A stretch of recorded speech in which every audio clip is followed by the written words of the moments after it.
Shalom, this is Levi Shore. Welcome back to Swing Torah. Okay, we're going to start Parsha Devarim. We're starting Sefer Devarim. So it's incredible. So we're going to talk about Tisha B'Av.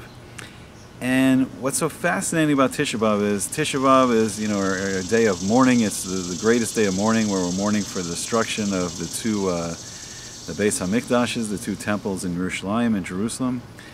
And it culminates the 3 weeks of mourning, starting at the 17th of Tammuz until Tisha B'Av.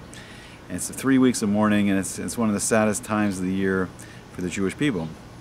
But what's interesting about Tisha B'Av is, what did Hashem plan? What really was Tisha B'Av supposed to be? And Tisha B'Av was supposed to be one of the greatest celebrations of the year. It was supposed to be this Chag, a festival, a Yom Tov. And if you think about it, what was supposed to happen is, it was supposed to be the day where the Jewish people enter Eretz Yisrael as a nation for the first time. So we would celebrate the land of Israel.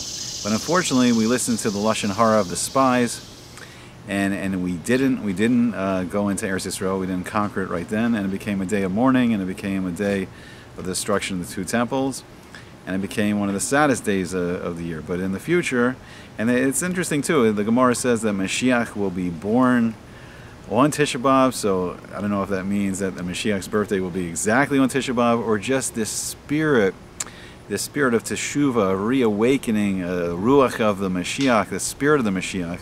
It's going to reawaken the Jewish people for the love of Eretz Yisrael. And the Emunah that Hashem, whatever Hashem wants for us, it will happen. So, okay, so we're going to hear in Parshat Devarim, it's interesting, we're going to hear Moshe Rabbeinu, we're going to hear Moses' perspective of the incident of the Meraglim, the incident of the spies. So he says, then I said to you, he said, you have come until the mountain of the Emery that Hashem our God gives us. And he says, look, he says, see, Hashem your God has placed the land before you. So the Jewish people were on these mountains, and they can see all the land of Eretz Yisrael, all the land of Israel before them. Go up and take possession. It says, as Hashem, God of your fathers, has spoken to you. Do not fear and do not lose resolve. So he says, Al tira, do not fear. The al techas, do not lose, your confidence, your resolve. So it says, you approach me, all of you, and said, let us send men ahead of us and let them spy out the land and bring word back to us, the road on which we should ascend and the cities to which we should come. So the matter was good in my eyes. And it's interesting, Moshe says it was good in Einai, my eyes, but it wasn't good in Hashem's eyes, because Hashem felt like, the Jewish people should have more emunah, more trust in Him. Like, Hashem sent the 10 plagues, in Mitzrayim and Egypt, and He brought us out in a miraculous manner, and we saw the splitting of the Yam Suf, the splitting of the Red Sea, and how we were being sustained miraculously in the Midbar, in the desert, by the manna, the Ani Akavo, the clouds of glory surrounding us and protecting us, and the miracle of the Bir Miriam, the well of Miriam. We had water in the desert. So all these things Hashem showed us that He was protecting us, and we should have had emunah. And if Hashem says, I'm going to give you the land, of course, who can stop us? So Moshe says, the matter was good in my eyes.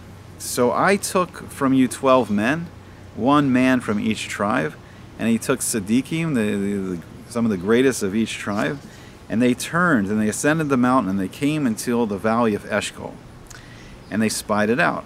They took in their hands from the fruit of the land and brought it down to us. So they brought these miraculous fruits that were huge in size. I think there was a cluster of grapes. I think it took like 8 of the spies to carry. So the people should have saw the miraculous goodness of the land and how we would never lack for food there, the land flowing of milk and honey. So they brought back word to us and said, good is the land that Hashem our God gives us. So even the spies had to admit how good the land was, how good Eretz Yisrael is. But you did not wish to ascend, and you rebelled against the word of Hashem your God. So it's interesting, ascend here means, right, you didn't want to go up in Ruchnius. You didn't want to go up to a higher spiritual level. You were at a miraculous level, but you didn't want to work harder and go up to a higher spiritual level. So when you slandered, Vate Ragnu, and you spoke Lashon Hara in your tents, and you said, because of Hashem's hatred for us, did He take us out of the land of Mitzrayim, the land of Egypt. Now, hatred, I mean, we think that Hashem's doing this for, our bad. Hashem's doing all this for our good. And that's sometimes what the Yetzer Hara, unfortunately, it tricks us into misseeing life. That everything is for the good. Even if it looks bad on the surface, everything ultimately is for the good, and everything ultimately is to fulfill the plan of what Hashem has promised us. They said, to deliver us into the hand of the Emori, to destroy us. So where will we ascend? Our brothers have melted our hearts, saying, a people greater and taller than we, cities great and fortified to the heavens, and even children of giants have we seen there. So then I said to you, do not break down, lo se'artzun, and do not fear them, lo sir'un mehem, do not fear them.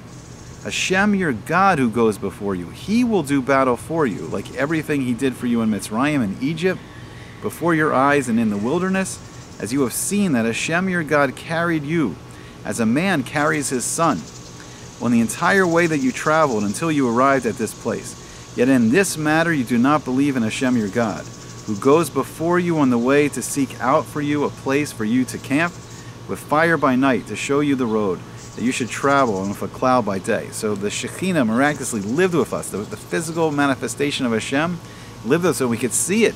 The Shekhinah was inside the cloud, the pillar of cloud by day, and the pillar of fire by night. It was right there in our camp. I mean, Hashem's very presence was right there with us.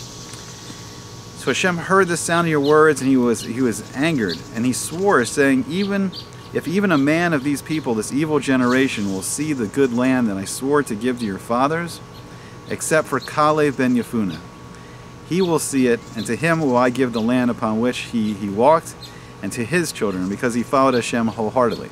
So what does this mean? So Kalev and Yeshua were part of the 12 spies, but they came back with a good report about Eretz Yisrael. So Kalev, he did not die out with the rest of his generation, and he and his children were going to enter the land, whereas all the rest of the spies and their generations, they died, and it would be their children that entered the land of Israel. And it's his children that Moshe is speaking to right now. So with me as well, Hashem became angry because of you, saying, you too will not come there. Yeshua ben Nun, Joshua, the son of Nun, who stands before you, he will come there. Strengthen him, for he will cause Yisrael, to inherit it. And as for your small children, of whom you said they will be taken captive, and your children who did not know good from evil this day, they will come there. To them will I give it, and they will take possession of it. And as for you, turn yourself and journey to the wilderness, to the Midbar, by the way of the Yam Suf, back to the Red Sea. Back to the way, because you didn't learn the lesson of the Red Sea. You didn't learn the miraculous lesson that Hashem even split the natural world, overcame it with supernatural miracles to lead us away from the Egyptians. The final rescue from the Egyptians when Hashem splits the Red Sea. And because we didn't learn the lesson, we had to turn back. Then you spoke up and said to me, we have sinned to Hashem. We will go up and do battle according to everything that Hashem our God has commanded us. Again, this is talking then about the Me'aphalim, who the Bnei Ephraim would try to go and then conquer land after Hashem said at that moment it can't be conquered. But what's the lesson in all this? The lesson is that Tisha B'Av, what we need to discover when we're mourning over the temple and what we've lost, is that when Hashem is with us, there's nothing that can stop us. We're worried about this rise of anti-Semitism again. And let's learn the lesson this time. Let's listen to Hashem. Let's learn His beautiful Torah that He's given us. Let's do His mitzvos. And then nothing can stop us. And then the land of Israel, which the whole world says, oh, it's not yours. They tell the Jewish people this land that we've had a connection to for the last 4,000 years. It's not ours. Well, Hashem, the infinite being that's created it all, that runs it all, promised it to us. And it will be ours. But we have to first do what we need to do. And it begins with mourning, in these 3 weeks.